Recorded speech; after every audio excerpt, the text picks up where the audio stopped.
I'm Hope Coleman, and today I signed the papers that officially made me a free woman. Free from Ronald's controlling grip, free from his snide comments about my little photography hobby, free from pretending I was happy in a marriage that felt more like a prison sentence. The ink was barely dry when I threw my camera bag over my shoulder and headed straight for Aurora Animal Sanctuary.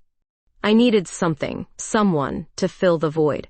A companion who wouldn't judge me, wouldn't try to change me. The volunteer at the front desk smiled warmly as I explained I was looking to adopt. "We have several cats available," she said, leading me down a hallway lined with cages. That's when I saw him, an orange tabby with the most expressive green eyes, sitting regally in the corner cage like he owned the place. Something about his independent spirit called to me. I was reaching for the cage latch when another hand appeared beside mine. "Excuse me, but I think there's been a mistake," said a voice behind me. I turned to find a woman about my height with rich brown hair pulled back in a practical ponytail. Her blue eyes sparkled with determination, and she had the kind of natural confidence I envied. No makeup, just sun-kissed skin and laugh lines that suggested she spent her days outdoors. "What kind of mistake?" I asked, not moving my hand from the latch. "This guy's already spoken for. I've been coming here every day this week to visit him." The cat meowed loudly, as if weighing in on our dispute. We both laughed despite the tension. "I'm Avery Parker," she said, extending her hand. Her grip was firm, calloused from outdoor work. "And you are?" "Hope Coleman. Recent refugee from divorce court." Her expression softened. "Ah, seeking feline therapy. I get it. Something like that." I studied her face, noting the way she looked at the cat with genuine affection. "So, what makes you think he belongs with you?" "I run the nature preserve outside town. He'd have acres to explore, other animals for company." She paused, tilting her head. "What's your pitch?" "I'm starting over completely. New life, new career focus. We'd be figuring things out together." The volunteer appeared behind us, clipboard in hand. "Oh good, you've met. I was hoping someone would want Oliver here. He's been returned twice already." "Returned?" Avery and I said simultaneously. "Previous owners said he was too independent, wouldn't follow their rules." The volunteer shrugged. "Some cats just know what they want." I glanced at Avery, seeing my own recognition reflected in her eyes. This stubborn, beautiful cat was exactly what I needed, and apparently, he was exactly what she needed too. "Look," Avery said, her voice taking on a practical tone. "What if we discussed this over coffee? Maybe there's a solution that works for everyone." I found myself nodding before I'd really thought it through. There was something about her directness, her lack of pretense, that drew me in. After years of Ronald's manipulation and passive-aggressive comments, here was someone who just said what she meant. "There's a place down the street," I offered. "We could walk Oliver first, see how he handles both of us." An hour later, we were seated across from each other at a small cafe, Oliver's carrier between us on the floor. He'd taken to both of us during the walk, rubbing against our legs equally and purring when either of us picked him up. "So," Avery said, stirring honey into her tea, "what kind of photography do you do?" "Wildlife mostly. Or at least, that's what I want to focus on now." I wrapped my hands around my coffee mug, grateful for the warmth. "My ex always said it was impractical, that I should stick to weddings and portraits. Steady income, you know. But that's not what feeds your soul." I looked up, surprised by her understanding. "Exactly. I'd love to see your work sometime. We get photographers at the preserve occasionally, but most of them don't really understand animal behavior." Something in her tone suggested there was more to that story, but I didn't press. Instead, I found myself saying, "Maybe I could show you, if you're interested." "I'm very interested." The way she said it sent an unexpected flutter through my chest. I'd been so focused on rebuilding my life, on rediscovering who Hope Coleman was without Ronald's influence, that I hadn't considered romance might be part of that equation. Oliver chose that moment to meow loudly from his carrier, making us both laugh. "I think he's making the decision for us," Avery said. "Joint custody?" "Joint custody," I agreed, extending my hand to shake on it. But as our hands met across the table, I felt something shift inside me. Something I definitely hadn't expected when I walked into that animal shelter this morning. Our coffee date stretched into dinner without either of us planning it. The conversation flowed like we'd known each other for years instead of hours. Avery told me about her work at Aurora Nature Preserve, how she'd fought to get funding for wounded animal rehabilitation programs. I found myself sharing dreams about wildlife photography that I'd barely admitted to myself during my marriage. I've always wanted to capture that moment when a wild animal truly sees you, I said, pushing my salad around my plate. Not just looks at you, but really sees you. That instant of recognition between species. You'd love working at the preserve then, Avery said, her eyes lighting up.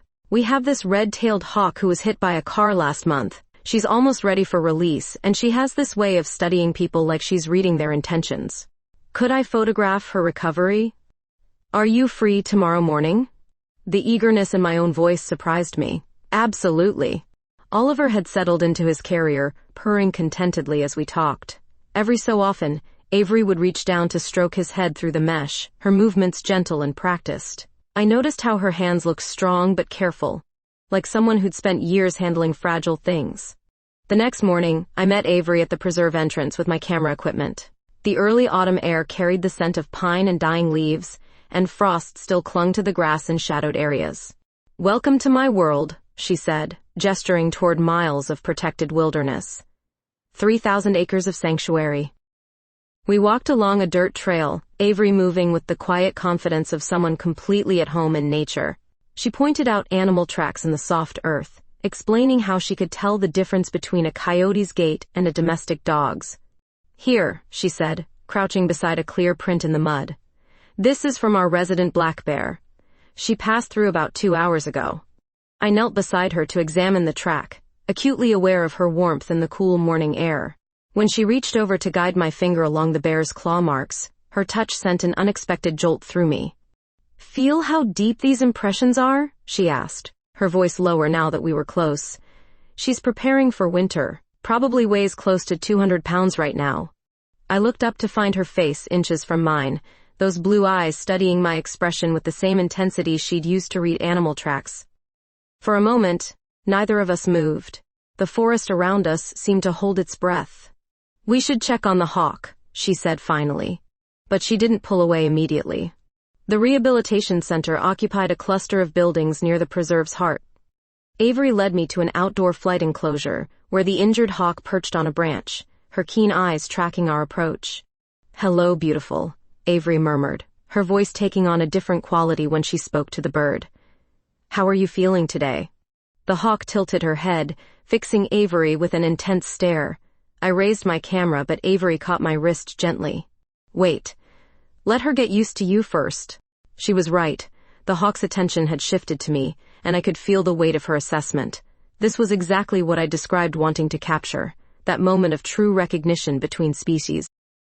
She's deciding if you're trustworthy, Avery whispered, standing close behind me. Hawks are excellent judges of character. I held perfectly still, letting the bird study me. Slowly, her head turned slightly, and I sensed her acceptance. I lifted my camera with deliberate movements and started shooting.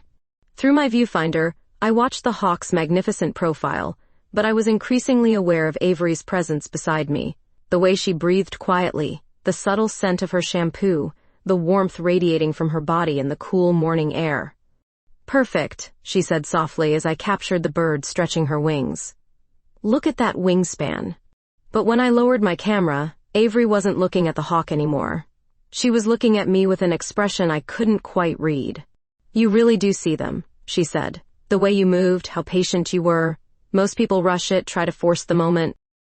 You can't force trust, I replied, surprised by the huskiness in my own voice. No, you can't. We stood there in the enclosure, the hawk forgotten above us, something electric building in the space between our bodies. I found myself cataloging details about Avery's face, the way her lips curved slightly even when she wasn't smiling, the small scar above her left eyebrow that suggested an old adventure.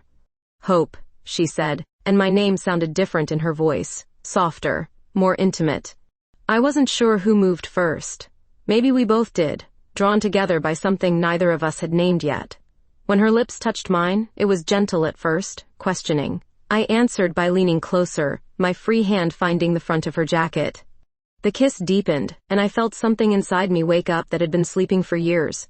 This wasn't the dutiful affection I'd shared with Ronald. This was fire and recognition and coming home all at once.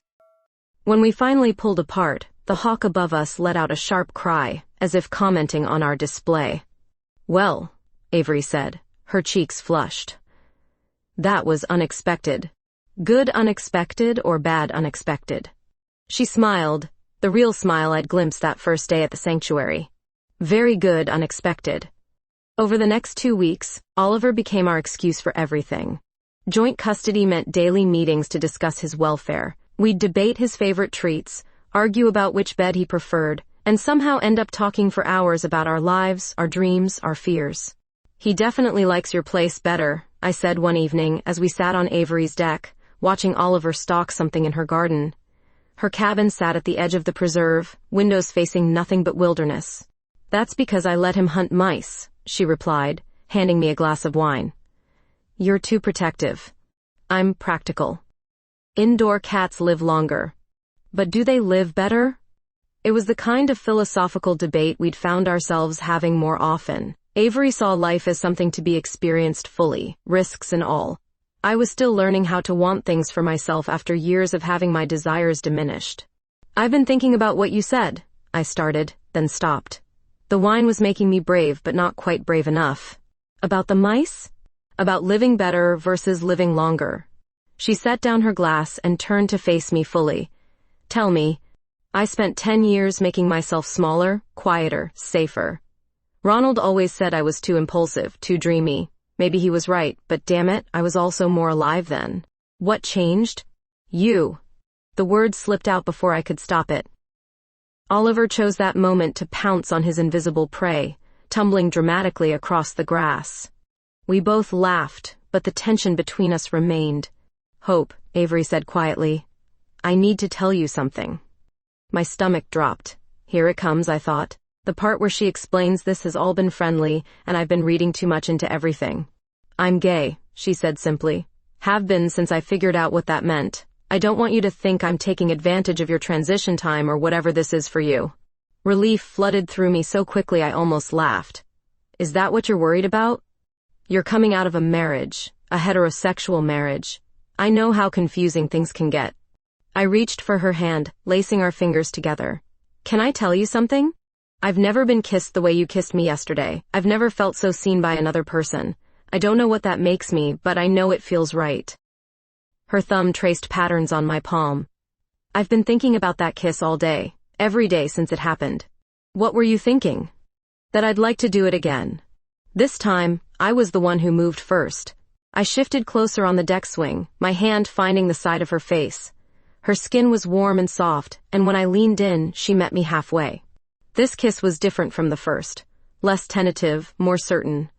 I could taste the wine on her lips, feel the way she responded when I deepened the contact. Her hand found my waist, fingers spreading across my ribs, and I felt that same fire from the preserve ignite in my chest.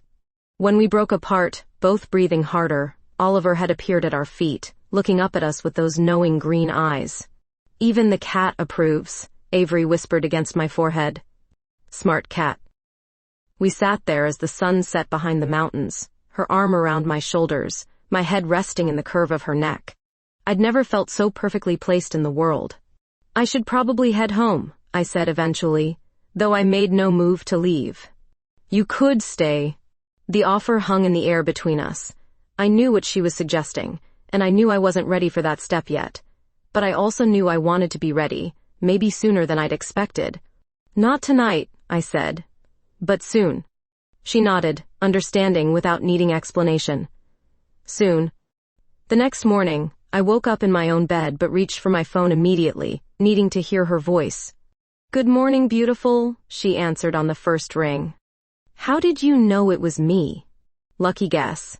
Plus, you're the only person who calls me before 8 a.m. anymore." "I was thinking about last night. Good thoughts, I hope." "Very good thoughts. I was also thinking about what you said about taking risks, living fully." "Yeah?" I took a deep breath. "I've never been with a woman before, Avery. I don't know what I'm doing or how to navigate this, or even what to call myself, but I know I want to figure it out with you." Silence on the other end. Then her voice, softer than I'd ever heard it. "Hope. Is that okay? That I don't have all the answers?" "Nobody has all the answers. That's what makes it an adventure. I'm scared, I admitted. Of what? Of wanting this too much, of getting it wrong. Of Ronald being right about me being too impulsive. Ronald was an idiot, she said firmly. And wanting something doesn't make you wrong, Hope, it makes you human. That afternoon, I drove to the preserve with a new determination. I found Avery in the main office, bent over paperwork, a pencil tucked behind her ear. Busy? I asked from the doorway. She looked up and smiled. Never too busy for you.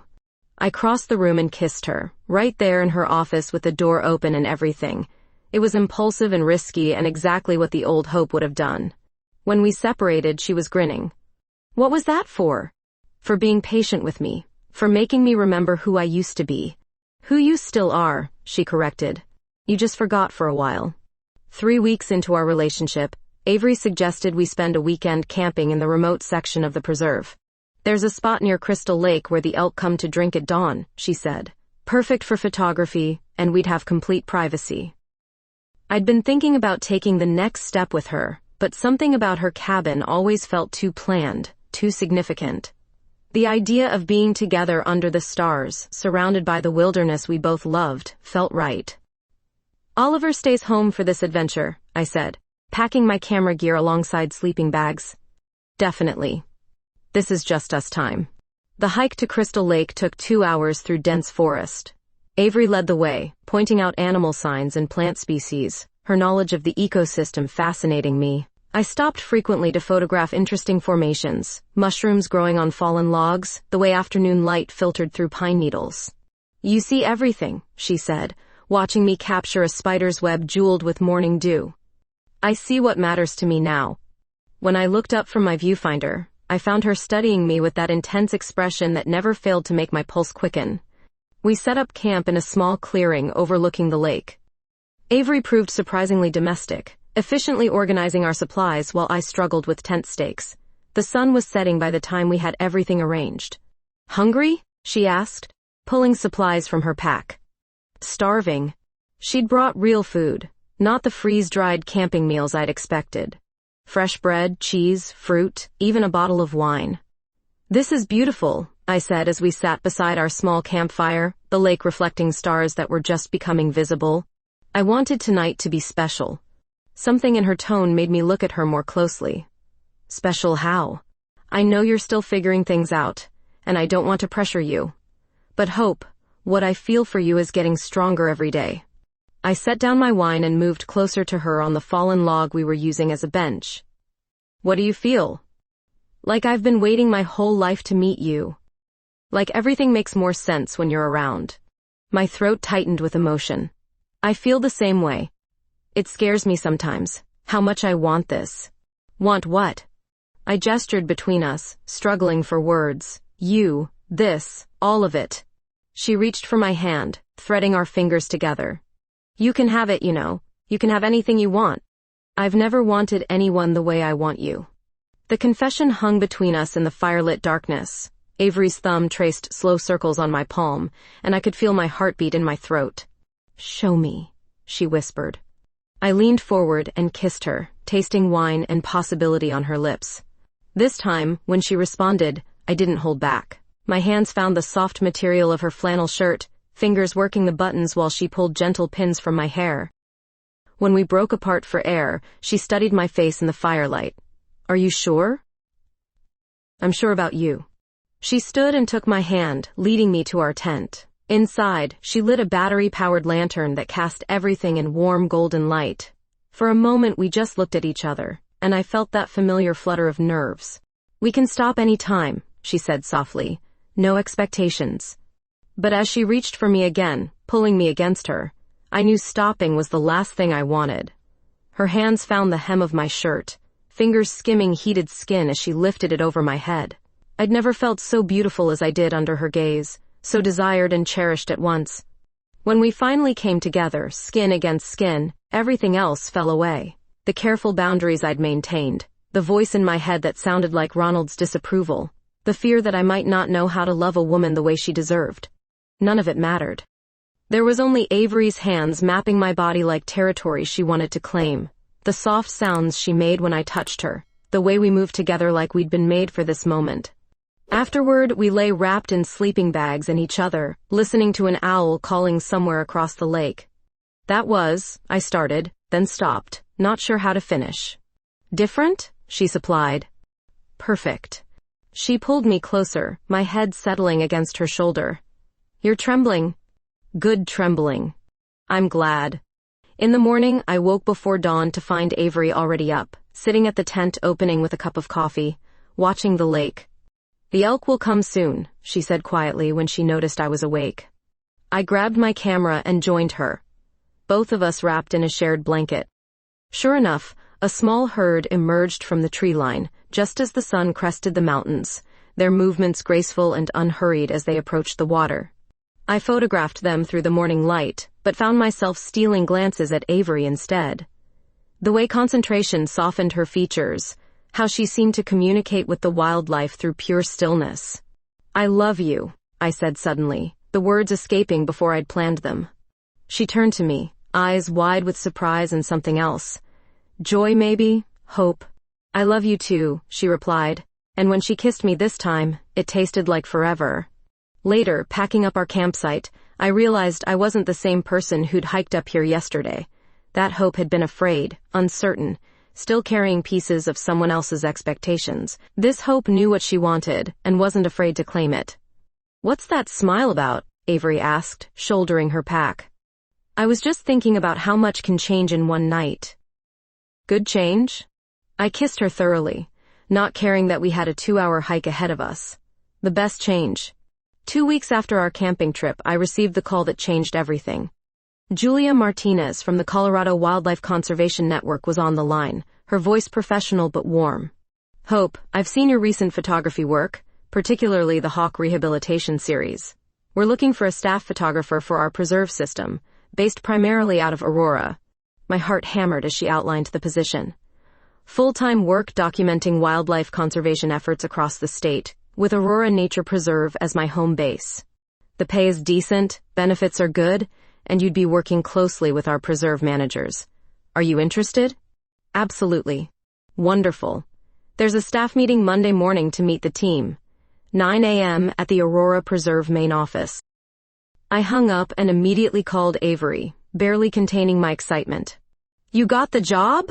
She shrieked, and I had to hold the phone away from my ear. I got the job. We're going to be working together. This is incredible.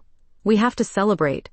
That weekend blurred together in a haze of happiness. Dinner at our favorite restaurant, more time in Avery's bed, long conversations about the future that felt possible now. Oliver seemed to approve of the developments, purring contentedly as he moved between our two homes like he owned both. Monday morning, I arrived at the preserve office 15 minutes early, wearing my best professional outfit and carrying a leather portfolio of my work. Avery was already there, looking official in khakis and a polo shirt with the preserve logo. Nervous? She asked, squeezing my hand briefly when no one was looking. Excited, nervous. Other staff members filtered in. Martha, the administrative coordinator, Dave, the maintenance supervisor, Sarah, who ran educational programs. Everyone seemed friendly and welcoming. All right, folks, Julia said, entering with coffee and a warm smile. Before we start, I want to introduce you to our new regional supervisor, who'll be overseeing operations across all 3 preserves in the district. The door opened behind her, and my world tilted sideways. Ronald Clark walked in, wearing a perfectly pressed suit and the smile he used when he wanted to charm people. His eyes swept the room and landed on me with obvious satisfaction.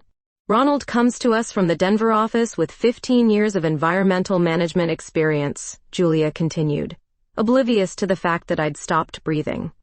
I felt Avery tense beside me, noticed her glance between Ronald and me with growing concern. I'm excited to work with this talented team, Ronald said, his voice carrying that familiar tone of authority. I believe in hands-on management, getting to know each staff member personally. His gaze lingered on me when he said personally, and I wanted to disappear. Hope Coleman, our new photographer, Julia said when introductions came around to me. Ms. Coleman, Ronald said smoothly, extending his hand. I look forward to working with you. His handshake lasted a fraction too long, his thumb brushing across my knuckles in a gesture that looked professional but felt possessive. Actually, we're already acquainted, he added, that slight smile playing at his lips. Hope is my ex-wife. The room fell silent. I felt every pair of eyes turn toward me, saw Avery's jaw drop in my peripheral vision. How wonderful, Julia said after a pause, sounding anything but certain that it was wonderful. What a small world. Indeed, Ronald replied. I'm sure Hope and I can maintain a professional relationship despite our personal history. The meeting continued, but I absorbed none of it. My mind was spinning, trying to process how this had happened. When had Ronald moved to Colorado? Why hadn't he mentioned changing jobs during our divorce proceedings? After the meeting, I tried to catch Avery alone, but she was already heading toward the door. Avery, wait. She turned, her expression carefully neutral. You didn't think to mention that your ex-husband might end up as our boss? I had no idea he was even in Colorado. The last I heard, he was taking a promotion in Denver. This is Denver's district, Hope. The parking lot felt too exposed for this conversation, but people were streaming out of the building around us. Can we talk about this tonight? At your place? She hesitated, and in that hesitation, I saw doubt creeping in. I need some time to process this. Avery, please, don't let him come between us. He's not between us. But the fact that you never mentioned he worked in environmental management, that he might show up in our professional world someday, that makes me wonder what else you haven't told me. Before I could respond, she was walking away, leaving me standing alone next to my car. I drove straight home and called in sick for the rest of the day, something I'd never done in my life. Oliver seemed to sense my distress, staying close as I paced around my living room, trying to figure out how everything had gone wrong so quickly. My phone buzzed with a text from Ronald. We should talk. Dinner tonight, for old time's sake. I stared at the message, fury building in my chest. This was exactly like him, swooping in just when I'd found something good, trying to control the narrative before I could. I typed back, professional communications only. His response came immediately. Hope, I think you'll find it's in both our interests to maintain a cordial relationship. Your employment may depend on it. The threat was barely veiled, and I felt that familiar knot of anxiety form in my stomach. This was how it had been during our marriage. Ronald's subtle manipulations, his ability to make me feel like I was overreacting, his talent for isolating me from the things that made me happy. But I wasn't the same woman I'd been 6 months ago. I wasn't the same woman I'd been even 2 weeks ago. Avery had helped me remember who I was beneath all of Ronald's conditioning. I picked up my phone and called Julia Martinez directly. Julia, I need to discuss a potential conflict of interest regarding my employment. Julia's response was professional but concerned. Let's meet first thing tomorrow morning. Bring any documentation you think might be relevant. I spent the evening preparing a timeline of my marriage and divorce, trying to anticipate Ronald's next moves. Around 10 p.m., my doorbell rang. Through the peephole, I saw Avery standing on my porch, holding a bottle of wine. I brought a peace offering, she said when I opened the door. And an apology. You don't need to apologize. Yes, I do. I reacted badly earlier. This situation isn't your fault. We settled on my couch, Oliver immediately claiming Avery's lap, despite his earlier loyalty to me in my distress. I've been thinking about it all day, she said, stroking Oliver's fur. About how you looked when you saw him. Pure shock. If you'd known, you would have prepared me. I would have warned you. Warned everyone. Ronald doesn't usually let people see his controlling side right away. What do you mean? I took a deep breath, trying to find the right words. During our marriage, he had this way of isolating me from anything that made me happy. Friends, hobbies, career opportunities. He'd be charming to everyone else while slowly convincing me I wasn't capable of handling things on my own. Avery's expression darkened. That's emotional abuse, Hope. I know that now. But at the time, he was so good at making it seem logical, like he was protecting me from making mistakes.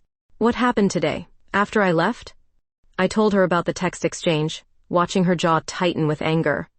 He threatened your job? Implied it, yes. Very carefully, in a way that would be hard to prove. What did you do? Called Julia to report a conflict of interest. Avery set down her wine glass and turned to face me fully. What aren't you telling me? What do you mean? Hope, you look terrified. Not just worried about work, but genuinely scared. I was quiet for a long moment, trying to decide how much to reveal. Ronald doesn't like to lose. When I filed for divorce, he fought every single detail, questioned my mental health, tried to keep me from getting any financial settlement. He made the process as painful as possible. To punish you for leaving him. And to prove he could still control me even after I'd gone. The next morning, I met with Julia in her office.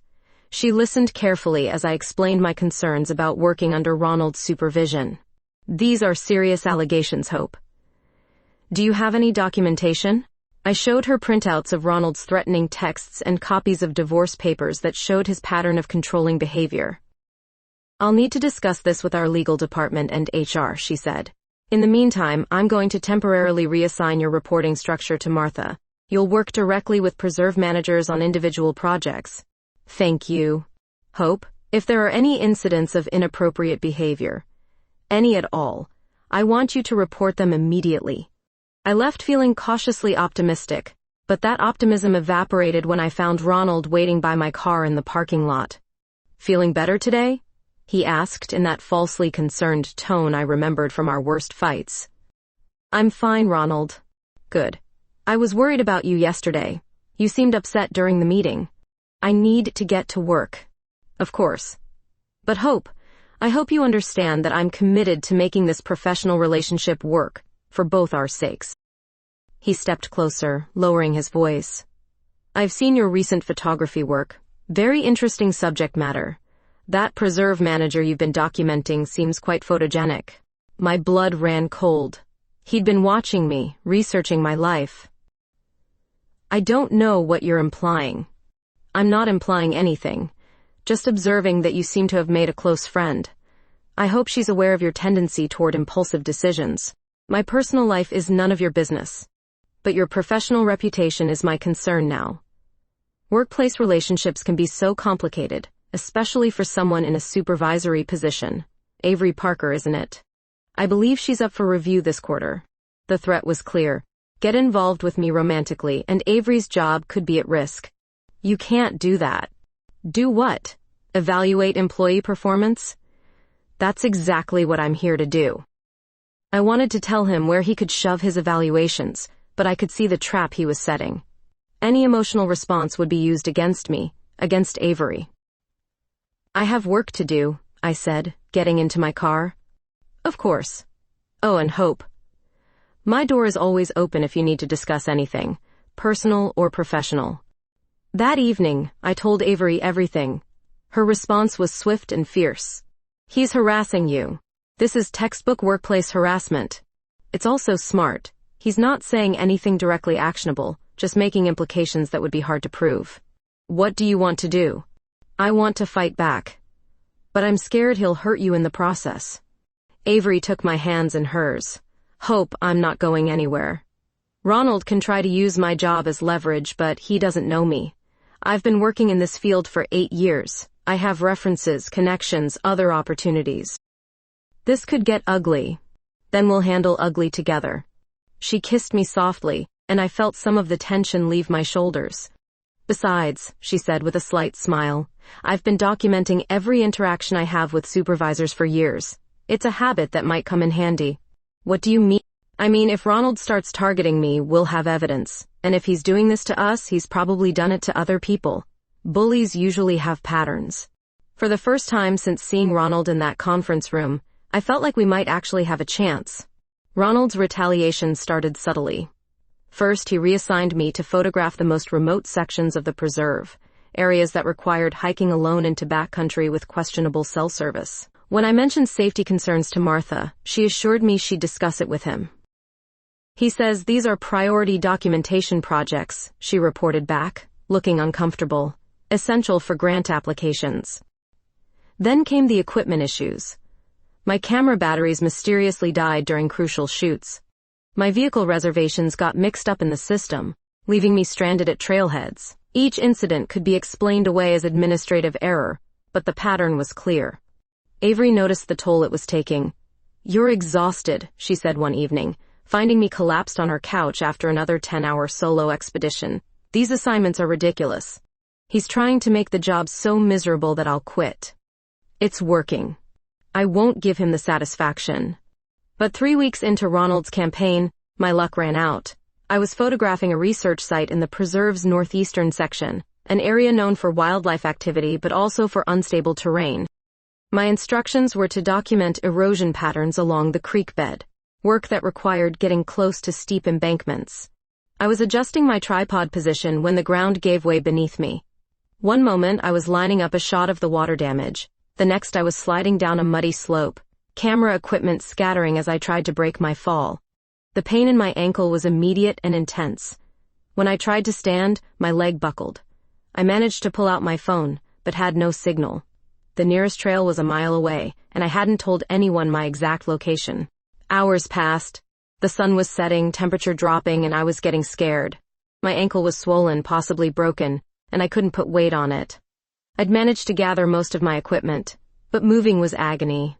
That's when I heard voices calling my name. Avery's voice, specifically, echoing across the canyon. "Here!" I shouted back, my voice hoarse. "I'm here!"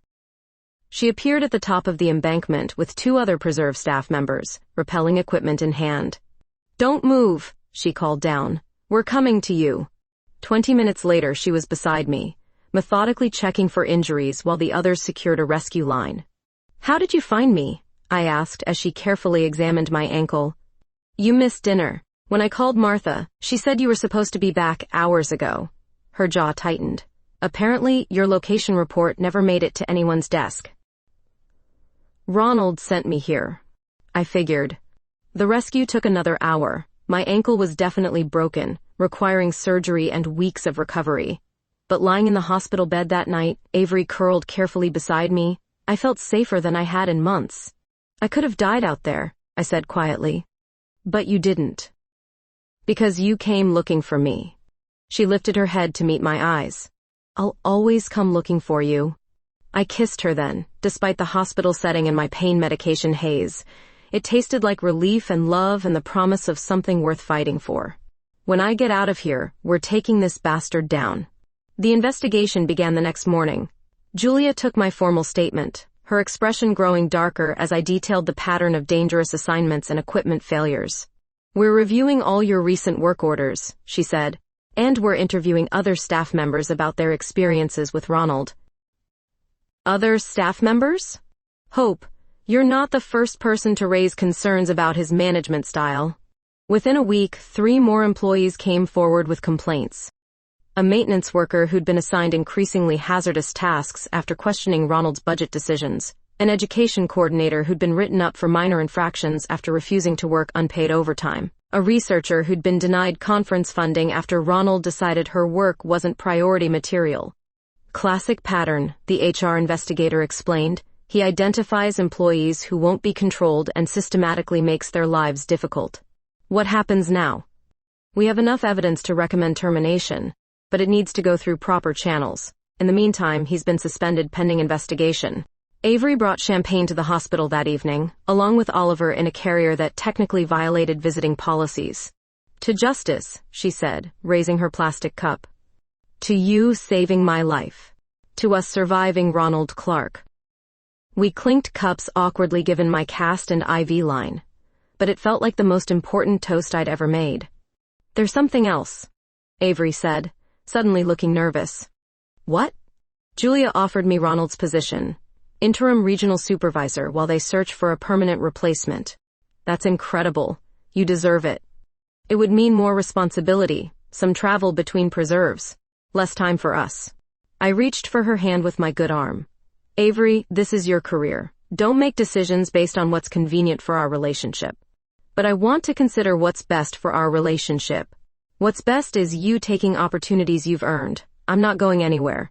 She smiled, the real smile that had captivated me from our first meeting.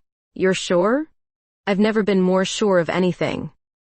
2 weeks later, I was finally home, navigating life on crutches with Oliver as my self-appointed caretaker. Avery had been officially promoted, bringing flowers and takeout to celebrate. "Ronald's been fired," she announced as we settled on the couch. "Formal termination for harassment and creating unsafe working conditions." "Good." Julia also said something interesting. Apparently, he had a disciplinary record in Denver too. Similar complaints about targeting female employees.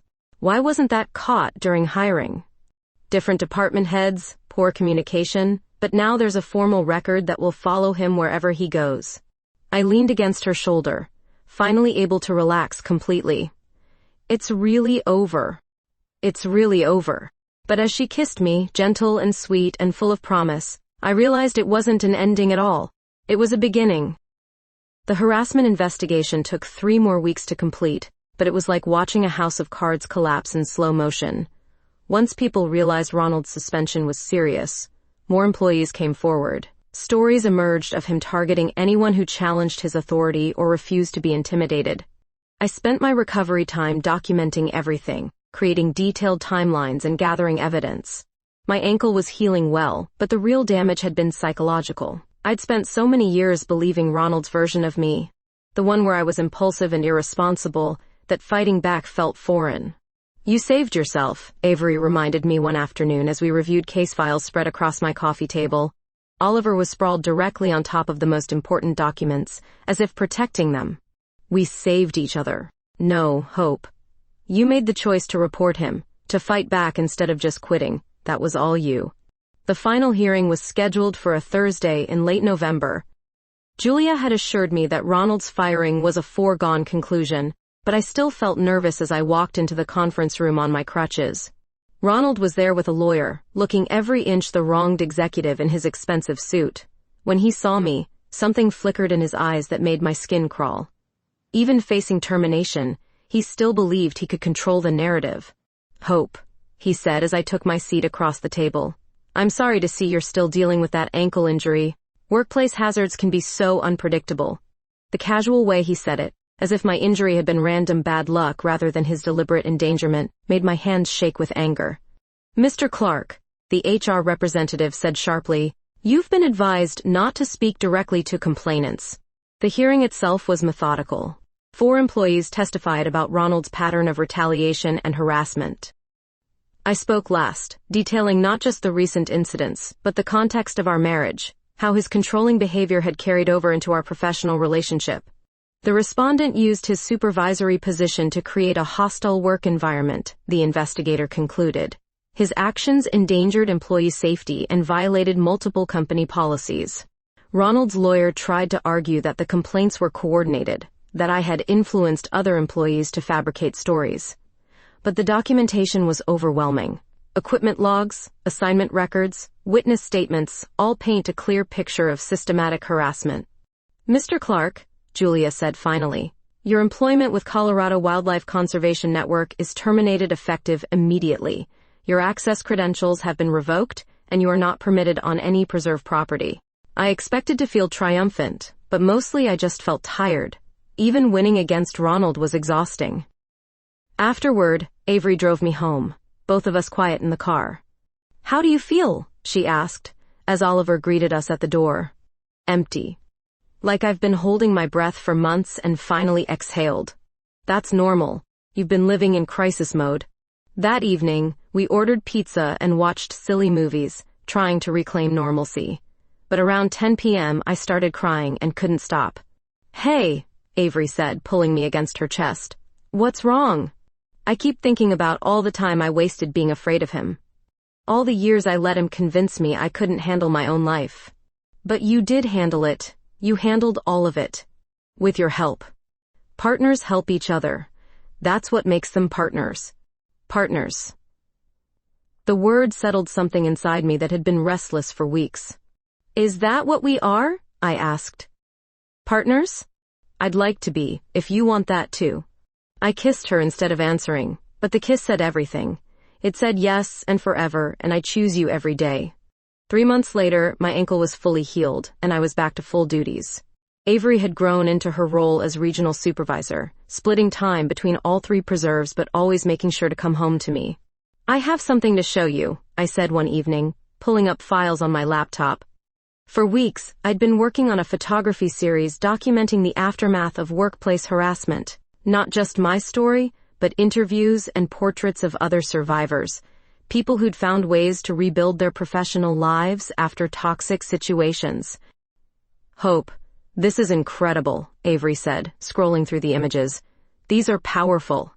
I want to submit it to the National Wildlife Photography Exhibition. The theme this year is conservation of spirit. This definitely qualifies. The exhibition acceptance came in February, along with an invitation to speak at the awards ceremony about using art to process trauma. I'm terrified. I admitted to Avery the night before my presentation. Of speaking publicly? Of people knowing this much about my life. About us. She took my hands, studying my face in the lamplight. Hope, your story helps people. Your willingness to be vulnerable about what you survived makes other people feel less alone. You really think so? I know so. The presentation went better than I'd hoped.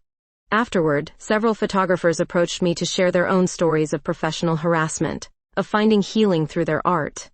You started something important tonight, Avery said as we walked back to our hotel. We started something important. I couldn't have done any of this without you. She stopped walking and turned to face me, her expression suddenly serious.